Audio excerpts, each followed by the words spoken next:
reconstrucción tanto de la emergencia como las viviendas definitivas. El presidente de la Cámara Chilena de la Construcción se reunió hoy con la delegada presidencial para la reconstrucción, Paulina Zabal. Esto, obviamente, tras los devastadores incendios forestales que afectaron el sur de nuestro país. Y en la cita se plantearon una serie de iniciativas. Para hablar de los temas, profundizar en ellos, nos acompaña precisamente el titular de la Cámara Chilena de la Construcción, Juan Armando Vicuña. Juan Armando, bienvenido. Muy buenas tardes. Hola, Constanza. Muy buenas tardes y gracias por la invitación. Bueno, fueron, me imagino que reuniones fructíferas, ¿cierto? Pero también en las que se habló de iniciativas o de posibles soluciones para que el proceso de reconstrucción se agilice, ¿ierto? Porque el gran problema es que tenemos un deadline, que lo puso el propio presidente, sí, que parece muy difícil de cumplir. O sea, el deadline yo creo que es un tema que tenemos que abordar como país, que es que ninguna familia puede pasar el invierno sin un techo, sin un piso estable, o sea, sin su familia se moje. Eso yo creo que es lo más relevante. Y efectivamente con Paulina estuvimos conversando de cómo abordar esta emergencia y la solución definitiva. Y creo que fue una reunión muy buena porque no solamente es el tema de la casa, sino hay muchos otros factores que hay que ir incluyendo dentro de esta solución. Como la infraestructura, por ejemplo. Como, por ejemplo, la infraestructura que también provee de agua potable a las viviendas, provee de, ¿cómo se llama?, de electricidad a las viviendas. Y porque todo eso también se quemó, para que la gente nos entienda en la casa, digamos, no es solamente los animales que se quemaron, que ya es la fuente, además de, ¿cierto?, de la economía que tiene la gente en su mayoría en estos sectores rurales, se les quemó la casa, pero además se quema el puente, se quema el APR, ¿cierto?, que son el agua potable rural, se quema también la forma en que llega la electricidad, todo eso, ¿no? Mira, yo estuve viajando por la zona y realmente es devastadora la situación. O sea, no queda nada. La familia, la casa, el APR, la postación donde dan los cables, incluso más allá aún, la postación para cerrar el predio no existe. Por lo tanto, hay muchas materias que tenemos que abordar y poder solucionar. El tema de los deslinde para que los animales que quedaron no se escapen.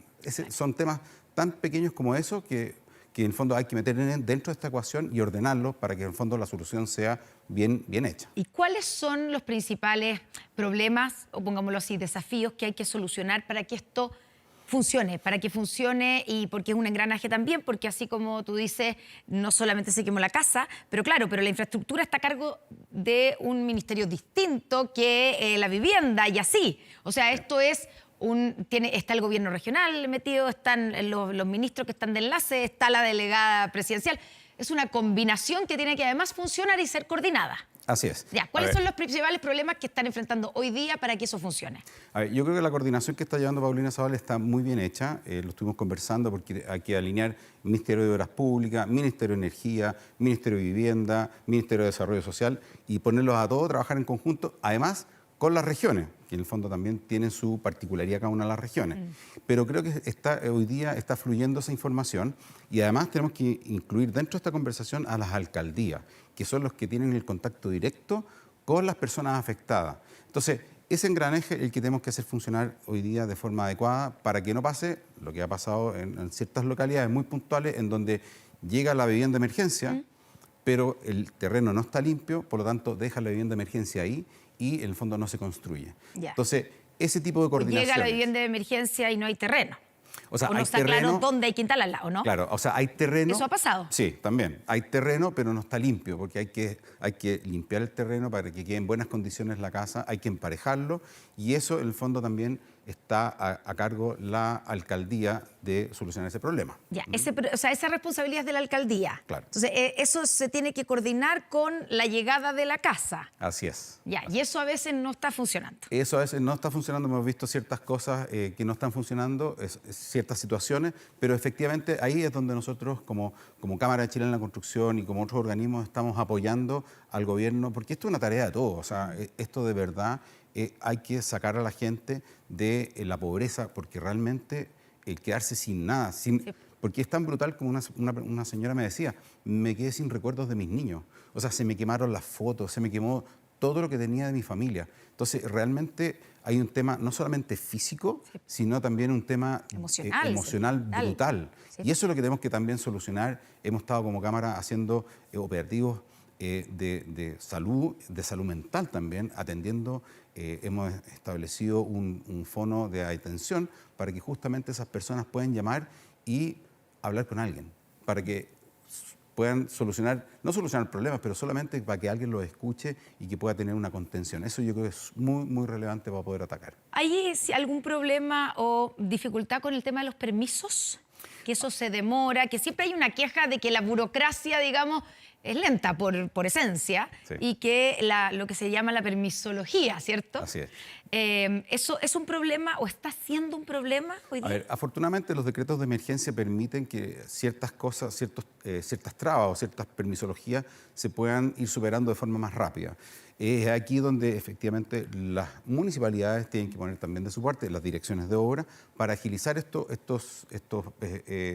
¿cómo se llama? Permisos. Claro. Y esa cadena también hay que aceitarla para que efectivamente podamos dar y entregar una solución rápida y eficiente a toda la familia. No se nos puede quedar una vivienda esperando a ser construida porque falta la firma de alguien dentro de este proceso. Eso es lo que tenemos que evitar y creo que el mecanismo de la emergencia permite hacer eso. Ya, ¿y eso también es responsabilidad de la municipalidad?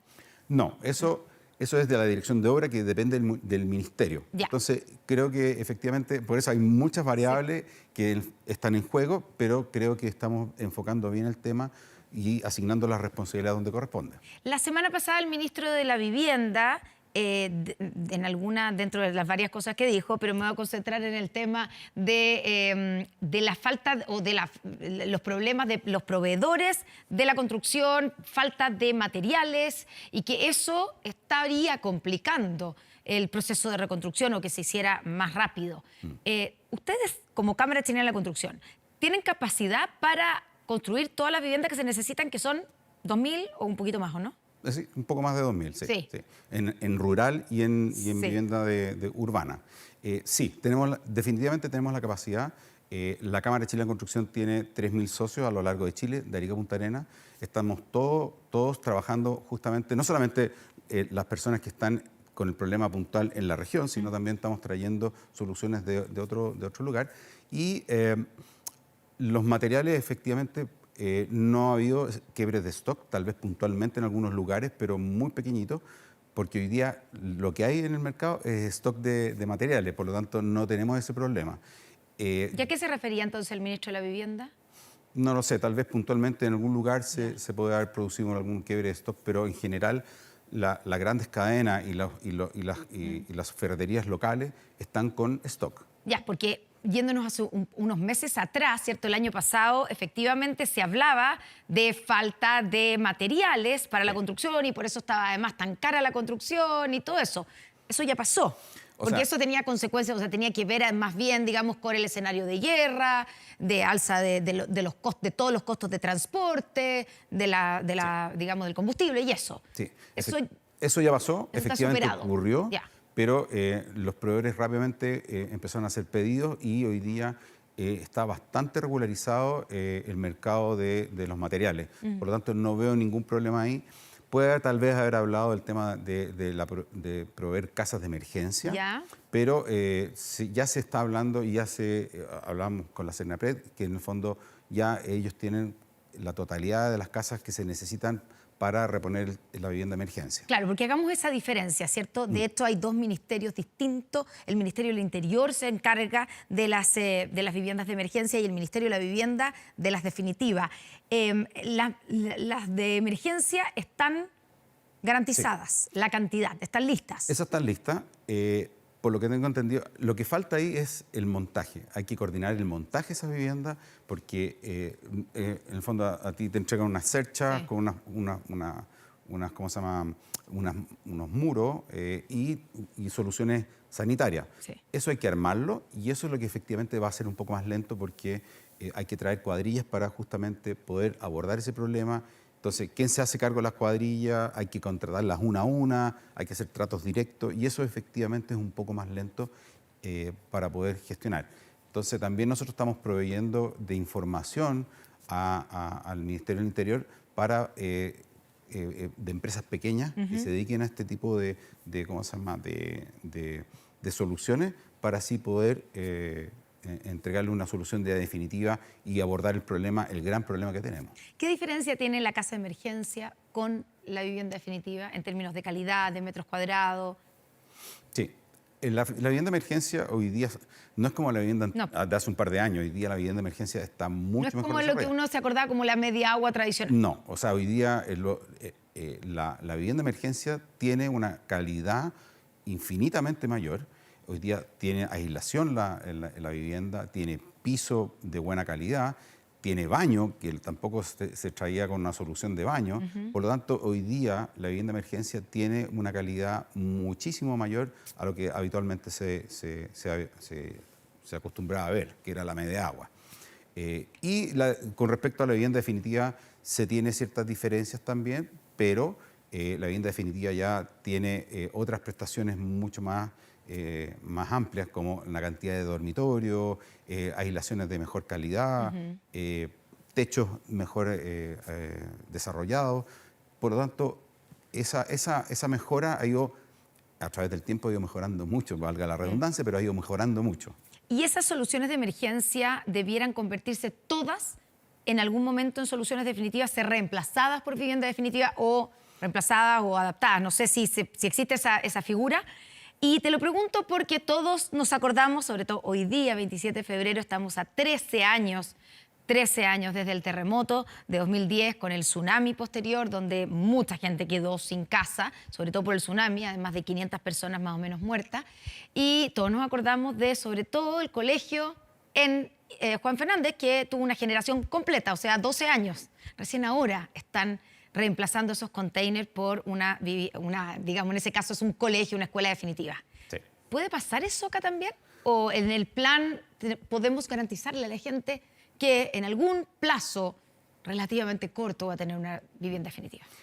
Nosotros creemos que la vivienda definitiva es otra a la vivienda de emergencia. Ya. O sea, nosotros efectivamente creemos que la vivienda definitiva tiene que reemplazar a la vivienda de emergencia. Esa cosa que uno decía que la vivienda de emergencia finalmente terminaba siendo la definitiva, eso no puede pasar. Ya. O sea, la vivienda definitiva tiene un estándar muchísimo mejor y sobre todo en los sectores rurales, que hoy día son los más afectados por esto, necesitamos darle una solución infinitamente más digna y mucho mejor calidad para que las generaciones futuras puedan seguir viviendo en esas viviendas.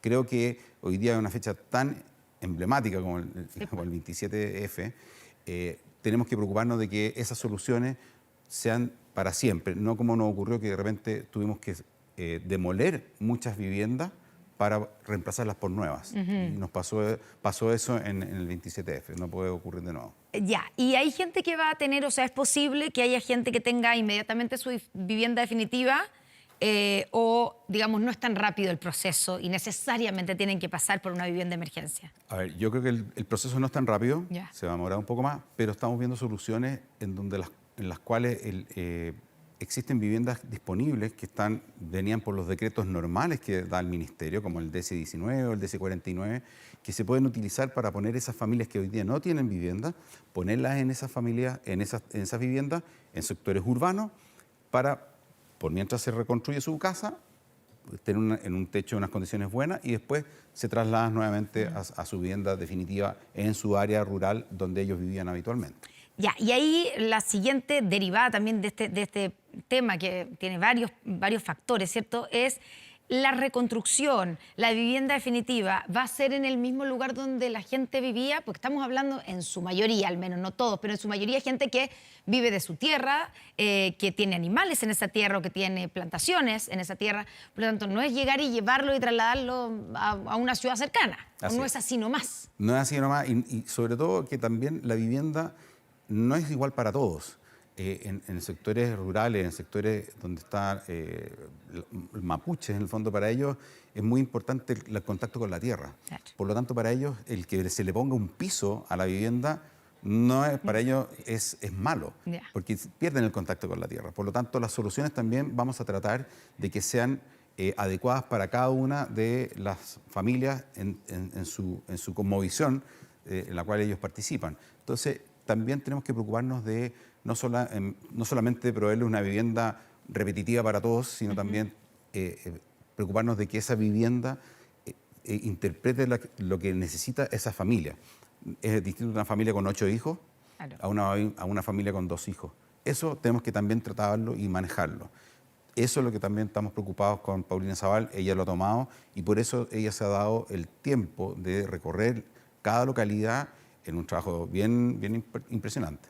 Ya, y si bien tú decías, Juan Armando, al comienzo, ninguna familia puede llegar al invierno, digamos, sin un techo, ¿cierto? Sí. Ya, pero ahí estamos hablando probablemente de techos de emergencia. ¿Cuándo podríamos estar pensando, no te estoy pidiendo que se garantice, no, porque yo sé que eso es difícil, pero ¿cuándo podríamos pensar que toda la gente tiene su vivienda definitiva, las más de 2.000 viviendas que se necesitan? A ver, nosotros creemos que podemos, si se hace coordinadamente, bien hecho, podemos demorarnos no más allá de 1 año, 2 años, tope. Pero tenemos que coordinarnos bien y efectivamente... Ya, pero es que 1 y 2 años Sí, es el doble. Sí, lo que pasa es que con pequeñas diferencias se puede lograr un acorte de proceso importante. Eso es lo que vamos a buscar nosotros, tratar de eficientarnos, ponernos al servicio como Cámara Chilena de Construcción, ponernos al servicio del Estado para que justamente las personas puedan tener su vivienda en un plazo lo más corto posible. Ustedes están cooperando y colaborando, ¿cierto?, en esta alianza público-privada. ¿Cuál es tu evaluación de cómo lo ha hecho el gobierno en la gestión de la emergencia en lo que se refiere a la construcción y a la reconstrucción? Creo que en una primera instancia partieron un poco lentos, un poco desorganizados, pero posteriormente creo que se fueron organizando mucho más. Nosotros colaborando en eso, nosotros hemos entregado cerca de 60 toneladas de agua, materiales de protección, anteojos, casco, bototos, guantes. Creo que esa brecha se ha ido acercando y hoy día hemos estado trabajando mucho más de la mano para justamente poder coordinar toda esta ayuda. Creo que efectivamente con el cambio de la ONEMI a la Senapred, creo que eso también enredó un poco las cosas, pero hoy día vemos que las instituciones están funcionando, encontramos gente muy valiosa en todas las regiones que estaban muy atentas a esto y con ellos empezamos a trabajar y con ellos coordinamos. Y eso fue muy bueno. Juan Armando, solo para terminar, se nos acaba el tiempo, pero no puedo dejar de preguntarte, la última vez que digamos, las constructoras en general eran noticia antes de que pasara la emergencia, era por una difícil y una crisis que estaban enfrentando. Incluso había el riesgo de que algunas pudieran quebrar, que estaban en una situación muy complicada. Incluso hubo un plan ofrecido por el gobierno de repactación. ¿Qué ha pasado con eso? ¿Cómo está actualmente la situación de las constructoras? ¿Hay todavía constructoras que estén en peligro de quiebra? A ver, nosotros no sabemos efectivamente la situación de cada una de las constructoras, pero sí sabemos que ha ido bajando la cantidad de empresas constructoras en quiebra. Ya. Y seguimos con dificultades algunas, pero hemos ido saliendo. Para este año se espera una caída del 6,3% más o menos en la actividad de la construcción, lo cual no es bueno porque la actividad de la construcción es uno de los grandes impulsores del empleo. Entonces, nosotros lo que estamos buscando es justamente poder apoyar a las empresas, volver a hacer inversión, que es muy relevante porque sin inversión no hay proyecto, sin proyecto no hay trabajo y sin trabajo no llega el plato de comida caliente a las familias de Chile. Eso es lo que estamos buscando. Pero está mejor la situación, menos crítica que hace 5 meses. Sí, eso definitivamente va en mejora. Los números que hemos conversado con el ministro de Hacienda han venido en alza, mejorando. Por lo tanto, tenemos esa esperanza que pronto ya vamos a empezar a ver esta luz al final del túnel. Juan Armando Vicuña, presidente de la Cámara Chilena de la Construcción, muchas gracias por estar con nosotros aquí en Noticias 24. Muy buenas tardes. Muchas gracias a ti, Connie, y al servicio de ustedes. Muchas gracias. Vamos a